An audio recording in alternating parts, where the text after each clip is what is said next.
کیسه به خپل لګیدلې و او بر وجود نه و بچو خپل سره لګیدلې مو کیسه واغ هسپتال ولې زموار دي چې ما رکرو ورولې ما ټیک ټاک ورولې والله چې زما پلار د اپریشن د نکیدو پورې زما پلار داسې ټیکو چې موږ ډاکټرانو سره په دې لانجه و چې موږ یې خپکټ کولو ته نه ورکوو د مرګ او د ژوند خو د سره خبرې نه وي ځکه زما هېڅ مې ټیک ټاک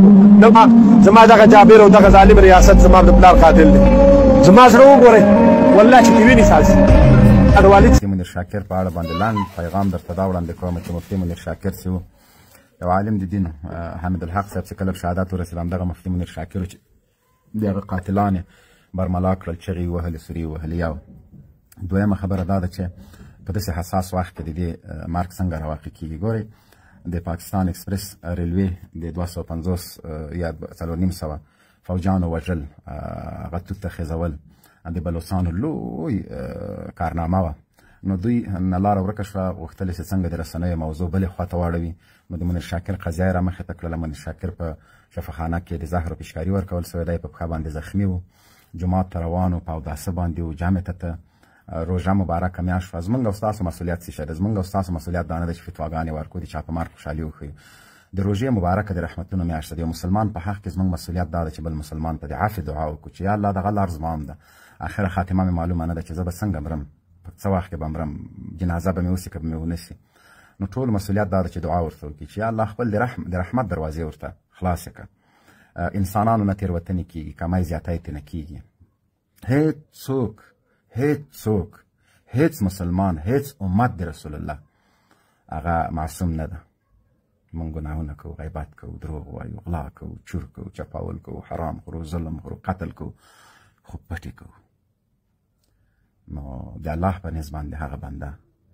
ډېر معزز ده چې هغه د الله په نزد باندې پټ عبادت کوي پټې توبې باسي نو راځئ ورونو دا ویډیو مې اوږده نه شي ټول دعا ورته وکړئ دا غم خپل وبولئ دا د علماو مرګ ده یهود نصوارا د پاکستان ګوډاګۍ اداره هغه ته دا مهمه نه ده مهمه دا ده چې څنګه د خلکو فکر له یو موضوع نه بلې ته واړوي د تورخم موضوع د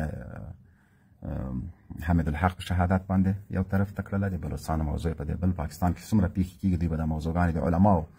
د مخورو په شهادت رسولو سره له منځه وړي او موږ او تاسو به چې کوو بس ښه سو غلط سو شهید ده مردار ده دوزخي ده جهنمي ده مسلمان مه کوئ داسې زموږ او ستاسو مسؤلیت شی ده د الله دین راته څه شی ښودلی دي دین ولې پرېږدو که موږ ځانونه د پیغمبر صلی الله علیه وسلم امتیان بولو روژه مو په خوله ده د روژې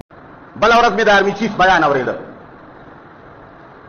دته اوس چا حافظ ویلي دي نو په قرآن کې آیاتونه د دې اپریشن دپاره آیاتونه وایي قرآن کریم میں آیا ہے کہ ہر وہ لوگ جو فساد فی الارض کرتے ہیں ان یقتلوا او یصلبوا او ينفوا من الارض یہ آیات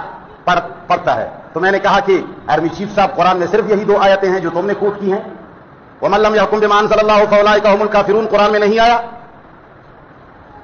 قرآن کریم کے اندر ما كان لمؤمن ولا مؤمنة اذا قضى الله ورسوله امرا ان يكون لهم الخيارة یہ حکم کہیں نہیں آیا قرآن کریم کے اندر وہ احکام سارے کے سارے آپ بھول گئے جو تمہارے خلاف ہیں کہ اپنا آرڈر اپنا حکم اپنا قانون نہیں چلاؤ گے وہ آیتیں قرآن میں نہیں آئی لیکن یہ سارے بکریوں کی طرح عوام تمہاری باتیں سنتے ہیں اور اس پہ بھی خوش ہوں گے کہ بھائی اس نے تو قرآنی آیت کوٹ کی ہے دیکھو یار